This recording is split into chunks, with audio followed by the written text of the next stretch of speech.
Bien.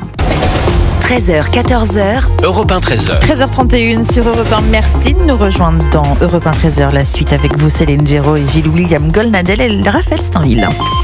Et ça y est, c'est parti, la campagne pour la présidence du parti Les Républicains est donc lancée. Le ministre de l'Intérieur Bruno Retailleau affrontera le chef des députés Laurent Wauquiez et même s'ils promettent l'apaisement, eh bien va y avoir du sport. On va écouter justement Laurent Wauquiez qui a donc levé le faux suspense autour de sa candidature hier après-midi. Le député de Haute-Loire a tenu une première réunion publique à Valence et l'occasion d'attaquer sans en avoir l'air son adversaire pour la présidence des Républicains. Vous êtes plus légitime que Bruno Retailleau à la tête des Républicains? C'est évidemment pas le sujet. Le seul sujet de cette élection, c'est de choisir ce qui sera la meilleure organisation pour reconstruire la voie de la droite. Chacun a son rôle, chacun a sa place. Et moi, je respecte tout le monde. Je veux qu'on puisse rassembler, je veux qu'on puisse fédérer, je veux qu'on puisse additionner. Je veux pas qu'on se retrouve dans ces rivalités et ces tensions qui nous ont épuisés par le passé. La droite la plus bête du monde, vous avez peur qu'elle revienne? C'est précisément pour ça que je veux refonder la droite. Voilà, Laurent Wauquiez au micro de Jean-Luc Boujon pour Europe 1, Raphaël Steinville. En fait, ce qui est assez fou, c'est que Laurent Wauquiez et Bruno Retailleau, ce sont presque les mêmes à quelques nuances près. Ils pensent peu ou prou la même chose. L'un est peut-être un peu plus conservateur, l'autre un peu plus libéral, mais sur le fond, ce sont les mêmes. En tout cas, ils sont animés des mêmes valeurs. Et donc, ces nuances...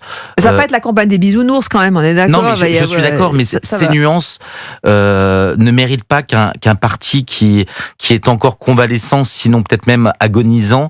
Il faut se souvenir qu'à la présidentielle, il faisait 4%, qu'aux européennes, il faisait 7%. Ils ont moins de 70 députés. Dans une guerre, comme s'ils avaient les moyens finalement de pouvoir se diviser. On est très loin du temps de Jacques Chirac et Édouard Balladur, lorsque la droite à l'époque pesait quasiment 40% dans les sondages. Donc là, il y a urgence pour eux à faire entendre, à pouvoir certes se désigner un chef, mais en tout cas à tout faire pour que ça ne parte pas dans une guerre fratricide. Mais enfin, ce qu'il dit en creux, Gilles William Goldnadel, c'est qu'en gros, il faut qu'il se concentre plutôt sur Beauvau, qu'il ne peut pas être à 100% né à Beauvau et en même temps être candidat à la présidence des Républicains. Oui, enfin, écoutez, il est bien aimable de se soucier de la tranquillité de monsieur Retailleau. Enfin bon, ça n'est qu'un argument. Mais vous savez, la concurrence, c'est quelque chose de très humain. Il ne me paraît pas totalement injustifié ou injustifiable qu'il y ait plusieurs prétendants, même pour, c'est vrai, un parti qui est plus petit qu'avant. Oui.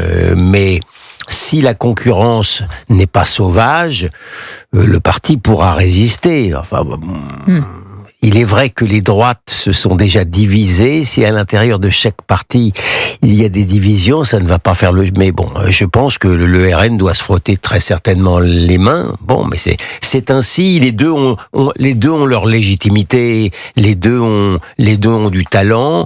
Monsieur Wauquiez a été peut-être un peu longtemps absent, d'une certaine manière, au moins médiatiquement, mais les deux ont du talent, et c'est vrai ce que dit Raphaël, il y a quand même pas des kilomètres entre l'un et l'autre sur le plan de la réflexion.